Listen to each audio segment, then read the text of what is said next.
इससे आगे है जी नुक्ती लचक।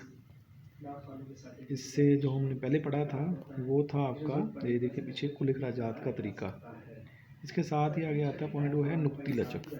जब किसी शय की कीमत और मिक़दार तलब में बहुत मामूली तब्दीलियाँ वाक़ हों तो ख़त तलब पर नुमाइश किए जाने वाले निकात एक दूसरे के इंतहाई करीब होते हैं, वो एक ही नज़र आते हैं। इसलिए इस ख़त तलब के किसी एक नुक्ता पर तलब लचक को नुक्ती लचक कहते हैं, कि जिसमें नुक्ती लचक में क्या होता है कि तलब में और कीमत में तब्दीलियाँ बहुत मामूली सी होती हैं। आगे इसका आप ये डायग्राम ड्रॉ कर देंगे। आगे इसका फार्मूला है वही मिक़दार तलब में तब्दीली बटा कीमत में तब्दीली। ये जो लिखा हुआ है ना आगे, डेल्टा क्यू पढ़ेंगे इसको। ये जो लिखा हुआ है इसको delta Q over delta P multiply by P over Q, ये डेल्टा का साइन है, चेंज कहते हैं। Change in Q over change in P into मतलब पी बटा क्यू। इसको आप यहाँ से कैलकुलेट भी कर सकते हैं। आगे है जी रियाजियाती तरीके से नुक्ती लचक की नुमाइश। मिक़दार तलब में फ़ीसद तब्दीली बटा कीमत में फ़ीसद तब्दीली। इसको आप आगे वो उसने टेबल दिया हुआ है।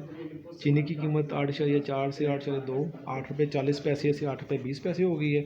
तलब जो है वो 4 से 4.1 हो गई है। तलब में भी पॉइंट्स में चेंज आया है और कीमत में भी पॉइंट्स में चेंज आया है। कौसी लचक क्या होगा? जब कीमत और मिक़दार तलब में नुमायाँ तब्दीलियाँ रोनमा हों तो इस सूरत हाल में ख़त तलब पर दो वाज़ेह निकात के दरमियान लचक की नुमाइश को तलब की कौसी लचक कहते हैं। नुक्ती लचक में तब्दीलियाँ जो हैं वो बहुत मामूली होंगी और कौसी लचक में ये वाज़ेह तब्दीलियाँ होंगी जो कीमत में और तलब में होंगी। आगे फार्मूला जो है वो कौसी लचक का Q not minus Q one over Q not plus Q one multiply by P not plus P one over P not minus P one. आगे उसने ये एग्जांपल दी हुई है, इस एग्जांपल को आप पढ़ सकते हैं। तलब की लचक की अमली अहमियत क्या है? वज़ीर ख़ज़ाना के लिए रहनुमाई, वो टैक्स लगाते हुए देखेगा कि किन अशिया पर टैक्स लगाना चाहिए, किन पर नहीं लगाना चाहिए, तो उससे गवर्नमेंट की आमदनी में इजाफ़ा होगा।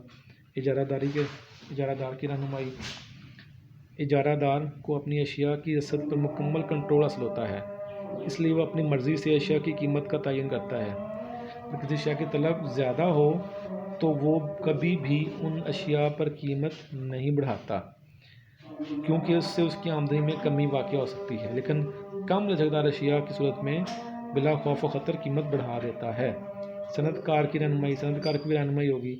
मुश्तरक अशिया की कीमतों में तयन, नकल अमल के शोबे के लिए रहनुमाई, ये सब चीज़ें यहाँ पे आप डिस्कस करेंगे, इनको आप पढ़ लीजिएगा। तलब की लचक की दीगर अक़साम, आमदनी लचक है जब किसी शय की तलब में तब्दीली आमदनी में तब्दीली के बायस वक़ूअ पज़ीर हो तो इसको आमदनी लचक कहा जाता है। फार्मूला देखें, ये फार्मूला है इसका, delta Q over delta Y multiply Y over Q, ये फार्मूला उसका जी।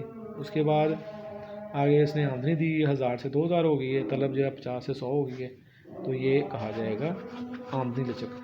मतकाते लचक क्या होगा? अगर दो अशिया एक दूसरे का निवल बदल हों तो किसी एक शय की कीमत में कमी बेशी से निवल बदल अशिया की तलब मुतासर होती है, वो दूसरी अशिया को भी मुतासर करती है। मसलन चाय और कॉफ़ी, अगर कभी चाय की कीमत बढ़ जाए तो सार्फिन चाय की मांग की कम करके और कॉफ़ी को तलब को ज़्यादा कर देते हैं, हालांकि इसकी कीमत पर कोई असर नहीं पड़ता। इस किस्म की तब्दीली को लचक को मतकाते लचक कहा जाता है। उसके बाद तलब की लचक पर असरअंदाज होने वाले अमल कौन से हैं? शय की नौइयत है, चीज़ कैसी है आपकी, नेवल बदल अशिया हैं, अगर ज़्यादा होगी नेवल बदल तो लचक कम होगी, कम हो ज़्यादा होगी। उसके बाद पायदार अशिया हैं, अशिया अगर पायदार हैं तो उनकी लचक जो है वो ज़्यादा होगी, हमेशा ज़्यादा होगी। मुख्तलिफ इस्तेमाल में आने वाली अशिया, इनकी तलब भी ज़्यादा होगी। मतलब बिजली या उसको आप रोशनी करने के लिए, कपड़े इस्त्री करने के लिए, फैक्ट्री चलाने के लिए आप इस्तेमाल कर सकते हैं। इस तरह से ही मुलतवी की जाने वाली अशिया हैं, आदात रस्म व रवाज हैं, महंगी और सस्ती अशिया हैं, तकसीम दौलत है, और उसके बाद ये अगर तकसीम ज़रूरत मुसाविया ना होगी तो लोगों के परचेजिंग पावर ज़्यादा होगी और तलब की लचक जो है ज़्यादा लचकदार होगी। तो ये था जी आज का लेक्चर, इसको आप ज़रा पढ़ लीजिएगा। चला फिर नेक्स्ट क्लास में जो है वो हम चैप्टर शुरू कर लेंगे रसद का, सप्लाई का। तो इसको आप देख लीजिएगा और जो चीज़ मुश्किल लगे वो आप मुझसे डिस्कस कर सकते हैं। बहुत शुक्रिया जी। ओके, अल्लाह हाफ़िज़।